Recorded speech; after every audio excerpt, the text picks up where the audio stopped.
When Lewis Hamilton rocked up in Ferrari red, everyone assumed fireworks were coming, the kind of headline-grabbing move that rewrites history. You remember the hype? I remember it. But fast forward a season, and the fairy tale has stumbled into something messier than anyone expected. On paper, Hamilton's multi-year deal should have locked him in. Behind closed doors, his public comments and the team's own admission that the transition was harder than anticipated have turned that ink into a question mark. He's a seven-time champion, used to being at the sharp end, and yet, in the main Grand Prix events this season, he's still chasing a first podium in Ferrari. Flashes here and there, like that sprint win in China and a tidy effort in Miami, but not the steady front-running we were promised. Then there was Hungary, when he uttered something raw and painful about feeling useless after a poor qualifying. That wasn't just the media playing up drama, it was one of the clearest, most human cracks we've seen in a driver who built his reputation on near-perfect execution. Ferrari's management hasn't stayed silent either. Team principal Fred Vasseur admitted they underestimated how big this switch would be. Think about that for a second. A team with the resources of Ferrari openly saying they didn't anticipate the difficulty of integrating a superstar. It's not necessarily doom, but it's real, and in Formula One, real matters in tenths of a second. Now, why should you care? Especially if F1 isn't your usual topic and you came here from our Cowboys community?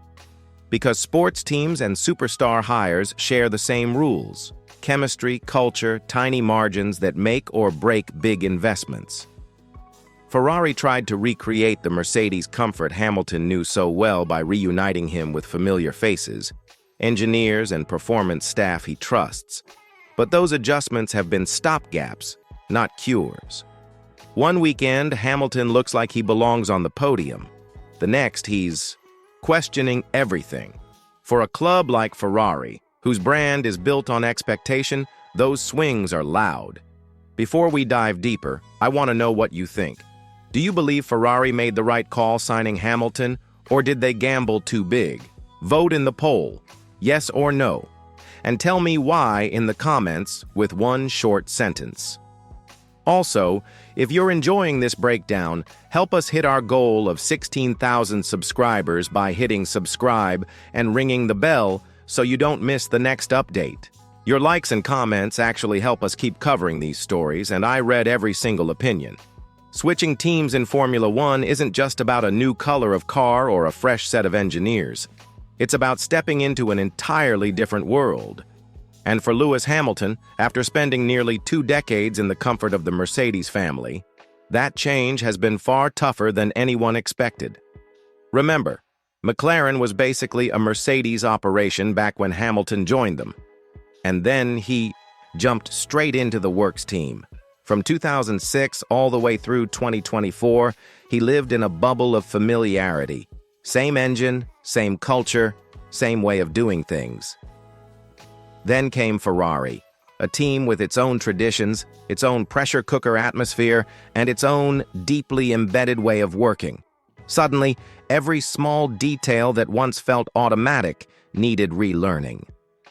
Fred Vasseur admitted that Ferrari stupidly expected he would have everything under control. That honesty says a lot.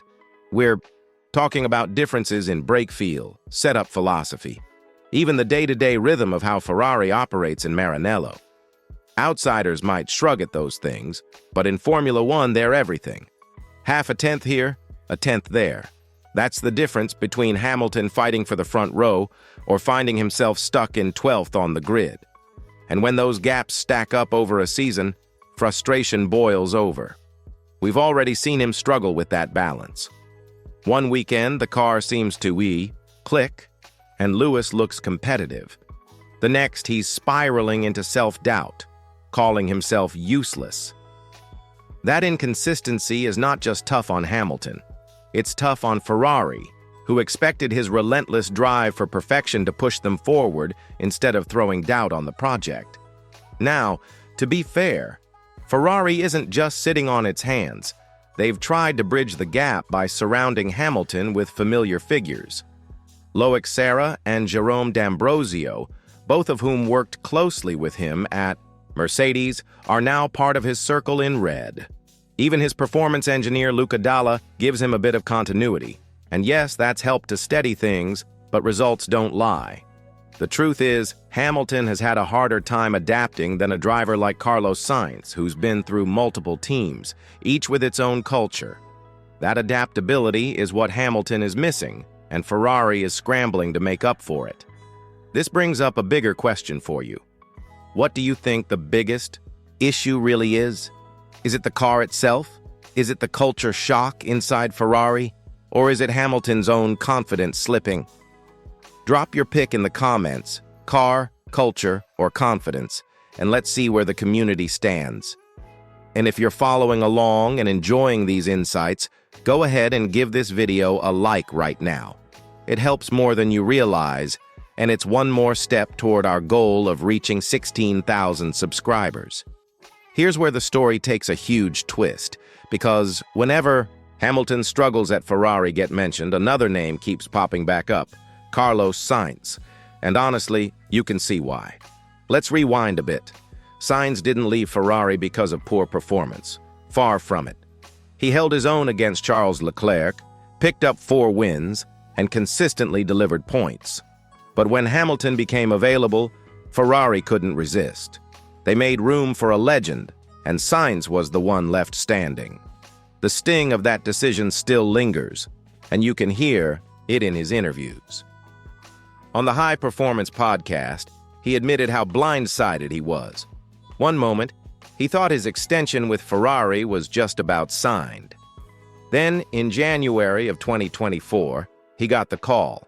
Hamilton was taking his seat. Suddenly, Sainz had to scramble for a plan B. That plan landed him at Williams, where he signed a multi-year deal through 2026.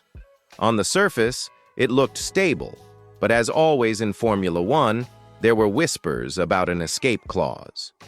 Williams publicly denied it. But in this sport, denials don't always mean much. If Ferrari, or another top team, comes calling, you can bet Sainz would at least listen. And here's the kicker. When asked recently if he'd ever return to Ferrari, Sainz didn't shut the door. He just grinned and said, "Yeah, maybe." That little word maybe says it all. Former F1 driver and pundit Johnny Herbert has even poured fuel on the fire by suggesting Hamilton's gloomy comments could open the door for a mutual split at the end of 2025. If that happens, Sainz is easily the most logical replacement. He knows the team, he knows the pressure of driving in red, and he's proven he can handle it. For Ferrari, it might feel like a step backwards publicly, admitting they pushed aside the wrong guy. But at the same time, it could be the safest move to stabilize the team if Hamilton really does walk away. Now think about how this would play out. Ferrari would be admitting that chasing instant glory with Hamilton backfired. They'd have to go back to a driver they already let go, tail between their legs. It would be one of the most dramatic U-turns we've seen in years, and fans would eat it up. But the big question is whether Sainz would actually want to step back into the Ferrari chaos. Would it be redemption or just reopening old wounds? I want your take on this. If Hamilton and Ferrari split, should Ferrari bring back Carlos Sainz, or should they stick it out with Hamilton and give him more time? Vote in the poll and drop your thoughts in the comments. Keep it simple. Sainz or Hamilton? And while you're down there, make sure to subscribe to the channel. We're pushing hard toward that 16,000 subscriber milestone, and your support makes it possible to keep covering these stories in depth. So what does all this really mean for Ferrari, for Hamilton, and for the bigger picture of Formula One? Let's be real here. This is more than just a mid-season slump.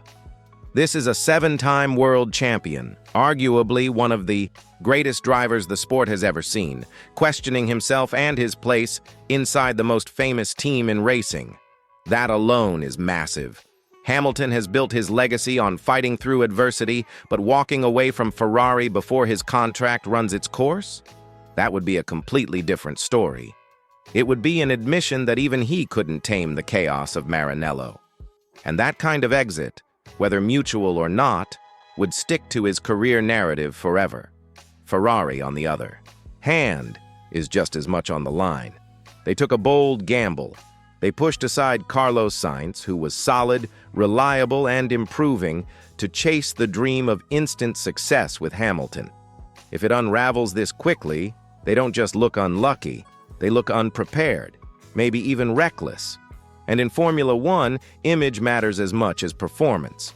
Fans, sponsors, and rivals all take notice. A miscalculation like this can set the tone for years. As for alternatives, forget about Max Verstappen. Red Bull isn't letting him go, and he's not looking to swap dominance for drama. Ferrari doesn't have a long list of superstar options, which is exactly why Sainz's name looms so large. He knows the team. He's proven under pressure.